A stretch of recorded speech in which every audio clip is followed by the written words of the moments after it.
আরে দিয়ে দেন না ভাই,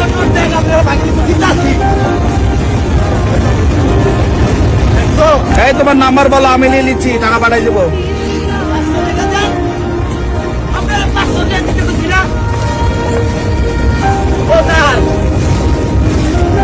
নাম্বারটা কইলা না?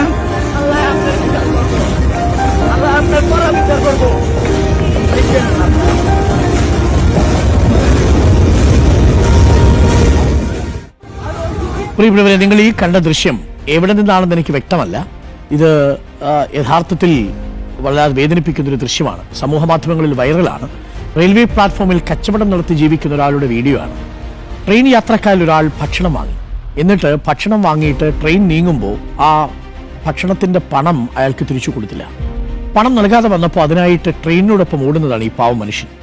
ട്രെയിൻ സ്പീഡ് കൂട്ടിയപ്പോൾ കുറച്ച് വേഗത്തിൽ ഓടാൻ ശ്രമിക്കുന്നുണ്ട്. പക്ഷേ പ്ലാറ്റ്ഫോമിൻ്റെ ഒരു ഘട്ടം എത്തിയപ്പോഴേക്കും തളർന്നുപോയി.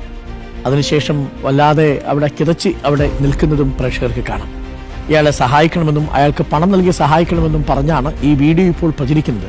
ഇയാൾ ആരാണെന്നോ ഇയാളുടെ വിശദാംശങ്ങൾ എവിടെയാണെന്നോ ഇത് എവിടെ വെച്ചാണ് സംഭവിച്ചതെന്നോ അറിയില്ല. നമുക്ക് അതിൽ നിന്ന് ലഭിച്ച ചില ശബ്ദ സംഭാഷണങ്ങൾ മാത്രമേ ഉള്ളൂ. അത് സമൂഹ മാധ്യമങ്ങളിൽ വൈറലുമാണ്. ഒരു കാര്യം പ്രേക്ഷകരോട് പറയട്ടെ, ഇതൊന്നും ഒരു കാരണവശാലും ചെയ്യരുത് എന്നുള്ളതാണ്. എത്രയോ സാധാരണക്കാരായിട്ടുള്ള മനുഷ്യരാണ്. നമുക്ക് ഭക്ഷണം തരാൻ വേണ്ടിയിട്ട്, ഭക്ഷണം തരുമ്പോൾ ക്വാളിറ്റി കുറവുണ്ടായിരിക്കും. റെയിൽവേയിൽ നിന്ന് ലഭിക്കുന്ന ചില ഭക്ഷണങ്ങൾക്ക് അങ്ങനെ ഒരു പരാതിയുണ്ട്. പക്ഷേ ഭക്ഷണം തരുന്ന വെണ്ടർമാരുണ്ടല്ലോ, അവരൊക്കെ ജീവിതത്തിൽ നമ്മളിപ്പോൾ ഒരു ബിരിയാണി വാങ്ങിയാൽ, ഒരു ചോറ് വാങ്ങിയാൽ 100 രൂപയാണെങ്കിൽ അതിനകത്ത് അവർക്ക് കമ്മീഷൻ കിട്ടുന്നത് പരമാവധി 15 രൂപയാണ്. ഒന്ന് ആലോചിച്ച് നോക്കണം. അവർക്കൊരു തീവണ്ടിയിൽ ഒരു ദിവസം നിന്ന് അങ്ങനെ പരമാവധി അവർക്ക് സംഘടിപ്പിക്കാൻ പറ്റുന്ന 10-750 രൂപയായിരിക്കും. അതും വളരെ ബുദ്ധിമുട്ടി, എല്ലാ സമയത്തും അത് കിട്ടണമെന്നില്ല. അങ്ങനെ അതിന് കമ്മീഷൻ ഉണ്ടാവാം, ഒരുപക്ഷെ അവിടെയുള്ള യൂണിയൻ ഫീസ് ഉണ്ടാവാം. ഇതെല്ലാം കൊടുത്തിട്ടാണ് ഇവർ ഈ പണി ചെയ്തത്. ആ മനുഷ്യരുടെ ഒരു ചോറ് പൊതി എടുത്തുകൊണ്ട് പോകുമ്പോൾ നിങ്ങൾ ആ ദിവസത്തെ വരുമാനമാണ് എടുത്തുകൊണ്ട് പോകുന്നത് എന്നത് ഓർമ്മിക്കണം. ഇത് നമ്മൾ മലയാളികൾ ചെയ്തു എന്നല്ല, ഇത് മറ്റ് സംസ്ഥാനത്തിന് പുറത്തെവിടെയോ ആണ് എന്നാണ് ഞാൻ മനസ്സിലാക്കുന്നത്. പക്ഷെ അതെന്തായാലും വളരെ ക്രൂരമായി പോയി.